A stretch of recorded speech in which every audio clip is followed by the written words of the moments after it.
Hi everyone, it's me Murgoat again, and I'm here drawing my Starbound character Rhubarb. For those of you who don't know, Starbound is a pixel-based game, and I got it on Steam. Um, it's a lot of like stellar galactic travel kind of thing in space. And you go to all these different planets and try to solve the mystery and save the universe or the galaxy or whatever, and I really like it. Though it gets a little redundant, so I haven't played it in a while. I drew this traditionally at the beginning of March, and I finally went over it in Photoshop at the end of March. So it didn't really take me long to work on this piece. Um, I really enjoyed it. I was trying out kind of a new way to deal with anatomy, and I drew this on my bus ride up to see my girlfriend in Toledo at the beginning of March. So, not all of the lines are very clean in the original line art, um, and that was kind of on purpose. I was on the bus ride and I was literally messaging my girlfriend on Facebook. I was like, I'm just gonna draw it right now. The lines are gonna just it'll give the lines a very natural look. It'll be fine. And I just ran with it, and we both decided at the end of looking at the finished line art, we both decided that we really did like the natural looking lines, and they look a lot more organic considering they're not all like straight and perfect.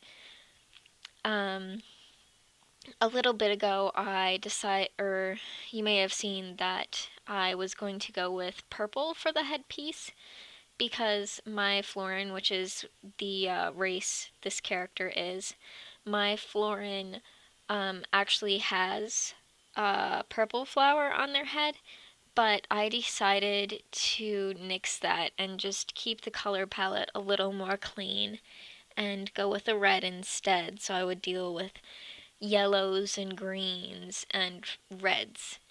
So it was a lot easier to work with in the end. Just keeping my color palette a little more narrow, which is something that I have trouble doing in Photoshop. I usually work with markers. I'm much more comfortable working with markers, like Prismacolors are what I had last. But um, but those markers died, and so I just have to deal without them until I can find a better, well, not a better, but until I get an income again, or until someone um, gifts me maybe a marker set or something, or an Amazon gift card or something. I don't really know. Um, but even if I did have my markers, like I can't. I mean, even if my markers weren't completely dead, I can't really use them either because I left them with my brother when I was living with him, and he's in jail now for beating some people up and just generally not being a good person, which is why I left in the first place.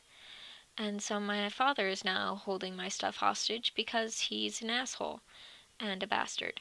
So, we're just gonna have to deal with that and wait until I either get better via the help of state provided medical insurance or get income via SSI.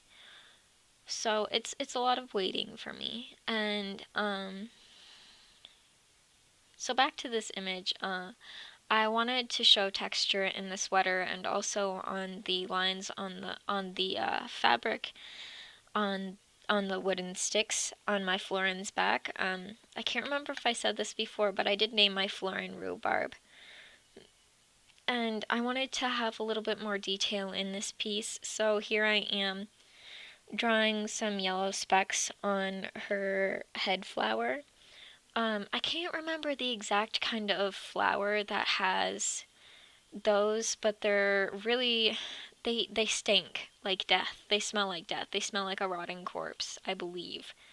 I haven't really read up on them in a very long time, and when I was at my girlfriend's house, I was just coming up with this really bizarre anatomy for florins, and it was just part of the theme that I really liked for my florin and florins in general, because they seem like a really kind of primitive race. Like they stole technology in order to get to the place they are in the galaxy, I guess.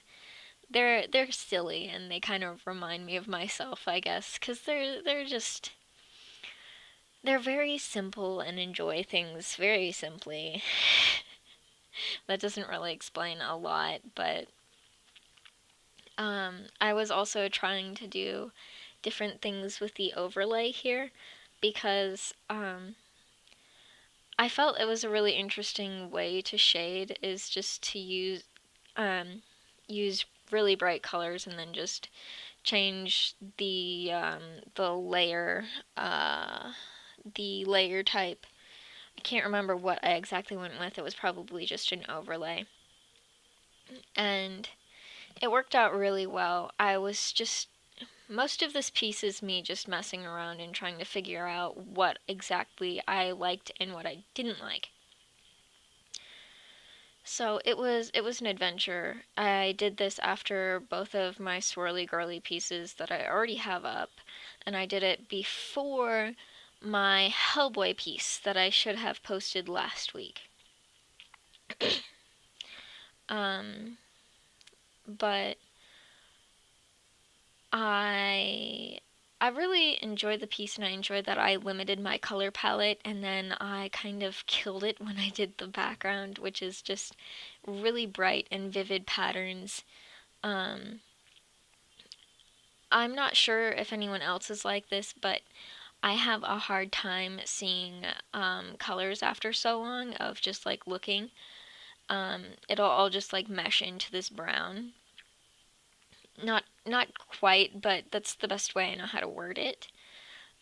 Is just if I look at colors for too long, like no matter how vivid or bright, that's just how it looks. So I try to work with very varying and different colors and very bright colors just to keep my eyes trained on them for a little longer.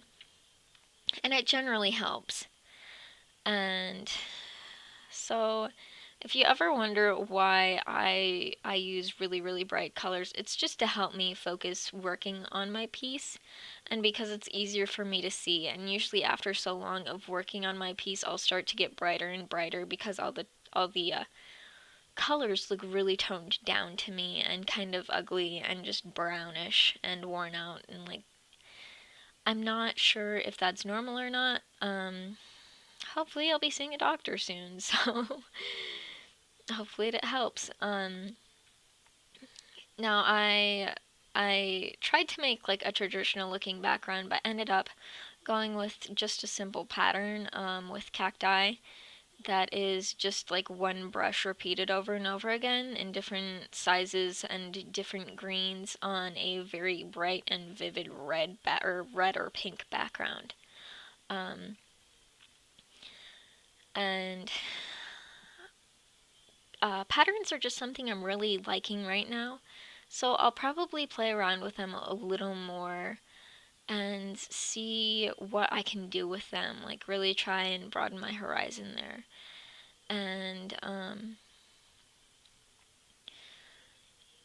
how the pattern ended up, I before saving this, I ended up moving my florin to like to the right a little bit just to try and even out the background and make it a little less heavy on one side versus another side.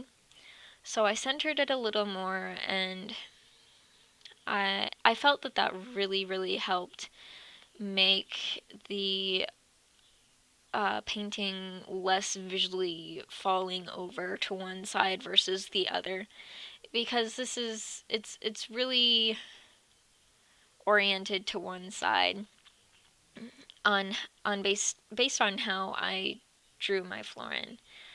But overall, I'm really happy with the end result, so I hope you enjoyed it, and thank you for watching this video. I'll see you next time.